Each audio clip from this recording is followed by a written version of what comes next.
Salut, c'est Outdoorsy Dimanche et bienvenue sur la chaîne de l'outdoor pour tous et pour toutes. Et dans cette vidéo, je vous emmène avec moi à l'ascension de mes deux premiers 3000 mètres. C'est parti!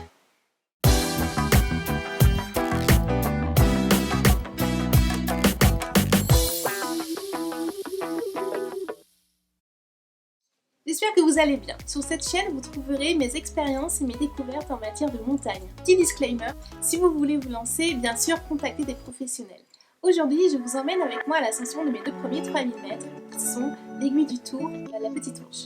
Cette vidéo est la première d'une série sur la découverte de l'alpinisme. L'idée, c'était de pouvoir aller plus loin que la randonnée glaciaire que j'avais faite à Tête Blanche, dont voici la vidéo si vous ne l'avez pas encore vue, et de gravir mes premiers petits sommets avec des techniques d'escalade.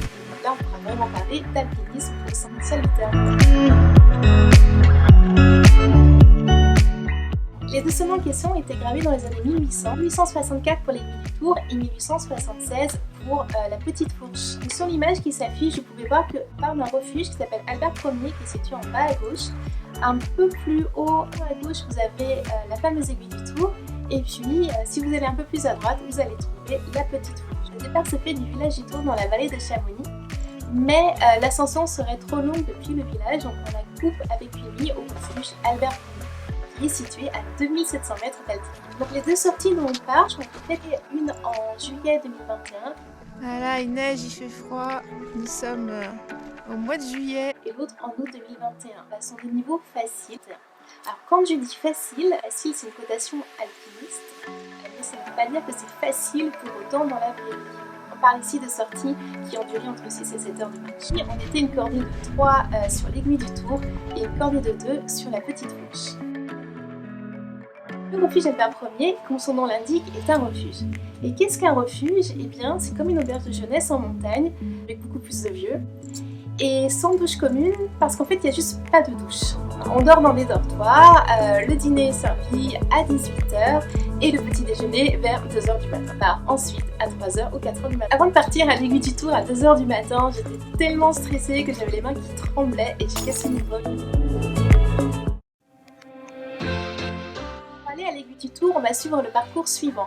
On va partir du refuge Albert Ier, monter par le col du Midi des Grands, changer de versant, monter jusqu'au sommet de l'Aiguille du Tour en escaladant, redescendre en désescaladant et ensuite redescendre par le col supérieur du Tour et puis on reprend la trace initiale qui nous envoie jusqu'au refuge. En arrivant là, on oublie toutes les difficultés pour y arriver et on profite juste de la vue et de ce sentiment de perfection. La montée est une longue marche et la première pause qu'on fait est à l'entrée du glacier du Tour pour pouvoir mettre les crampons et la corde. Puis après ça, on assiste au lever du soleil sur les montagnes environnantes. Il est 6h15 du mat. Et donc, on continue de marcher et puis, à un moment donné, on atteint le col du Midi des Grands. Et là, c'est la première fois que j'ai utilisé mon piolet de manière verticale. Après, il ne reste plus grand chose, il reste l'ascension finale qui est une petite escalade qui nous permet d'atteindre les 3540 mètres du sommet. Donc c'était la première fois que je faisais de l'escalade pour atteindre mon sommet. Et j'avoue que c'était un petit peu difficile parce qu'en fait, ce que je vous ai jamais dit, c'est que j'ai le vertige. Et donc le vertige cumulé à la sensation des crampons qui glissent et qui crissent sur la roche, eh bien j'étais pas vraiment très à l'aise. Donc là j'aimerais faire un focus escalade et vous parler de la deuxième aventure qui est la Petite Fourche. La Petite Fourche, c'est un aller-retour assez classique, c'est une randonnée glaciaire qui est suivie de l'ascension du sommet. Donc au final, ce sont quand même des gros blocs qui sont assez faciles à grimper. On est quand même assuré par la corde. Et puis la vue pendant qu'on monte est tellement belle que finalement ça fait aussi un peu oublier la sensation de vertige.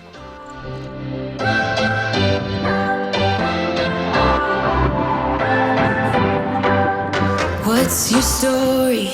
What's your sign? It's like we're twin flames in a different life. Deep connection lights a spark.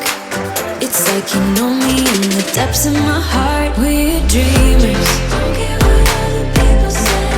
We live it like this could be our final day. We're dreamers. Don't care what the others say.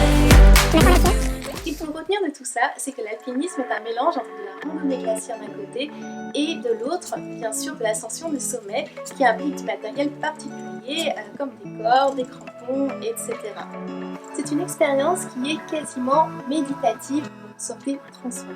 J'espère que vous avez apprécié la vidéo et je vous remercie d'avance pour vos likes et vos commentaires. Si vous souhaitez continuer de m'encourager dans de telles aventures, eh bien abonnez-vous, activez la petite cloche et partagez cette vidéo avec vos amis et les réseaux sociaux. Je vous retrouve la semaine prochaine pour une nouvelle aventure et cette fois, je vous dirai tout sur les coulisses d'une telle sortie sans aucun filtre. D'ici là, on reste en contact avec les commentaires et bien sûr, vous pouvez me retrouver sur les réseaux sociaux Facebook et Insta. Salut!